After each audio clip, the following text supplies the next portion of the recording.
Friends, we welcome you to our YouTube channel GST with Tax Marvel, wherein we bring you the updates on GST, how to file GST returns in a practical way, and news and information on GST. So before we proceed, I request you to please like and subscribe our channel and share our videos. So friends, today we have got you important information on COVID-19 related compliance relaxation. So we all are under impression that almost all the GST compliances are relaxed, but there are certain provisions which are not relaxed and that will continue to be applicable or remain applicable even in during COVID. The cases such as your time of supply, value of supply, issuance of tax invoice, and even the penalty provisions are concurrently running even in COVID situation. So we'll see in detail what are those provisions. So this COVID has not will not impact time and value of supply.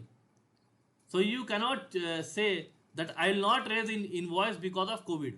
So if you are making a supply of goods, the invoice should be raised as per your time of supply. Section 12, section 13, right?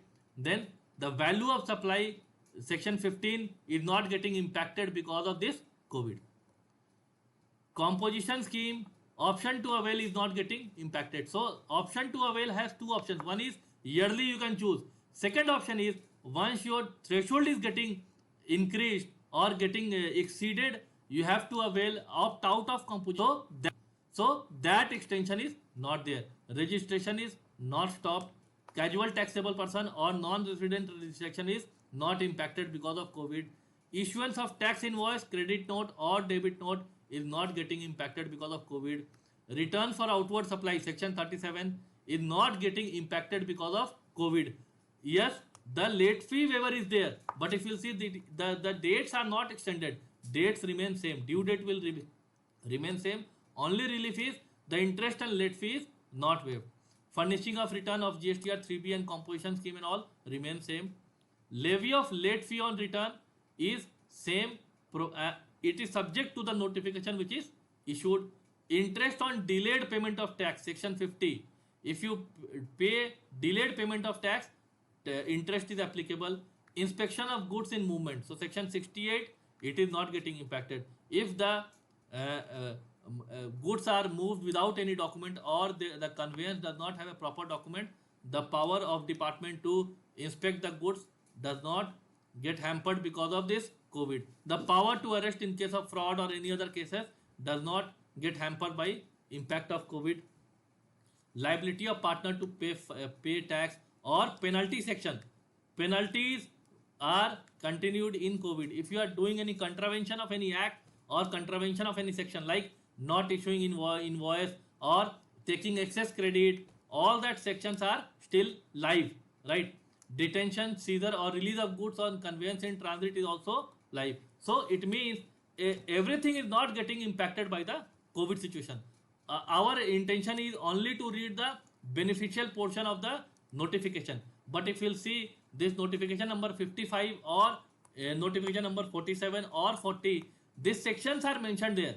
So if you closely analyze these sections, all these procedures or all these things are not getting impacted because of COVID. So it is very important to understand that everything is not stopped because of COVID. There are certain sections or there are certain provisions which are running parallelly even in COVID. So it is important to understand and analyze those sections. And you cannot say, okay, send the goods, document is not required because COVID is there. So section 129, section 68 is still applicable, right? Interest in delay payment of tax. If you delay payment of tax, interest is applicable. Yes, the dates are given. Beyond that dates, the interest is applicable. Time of supply, issuance of invoice in case of goods on or before supply of goods. In case of service, it is 30 days. Banking, it is 45 days. So that time limit is not getting extended. The procedure to register is not getting extended. Hence, it is important for us to understand what is impacted by COVID, what is not impacted by COVID. Thank you for watching our video, and we hope that you enjoyed this learning series GST with Tax Marvel. And don't forget to share, like and subscribe our videos, and do also tell your friends or colleagues who want to make their career in GST or want to get updated on GST aspects. Thank you, friends. Thank you.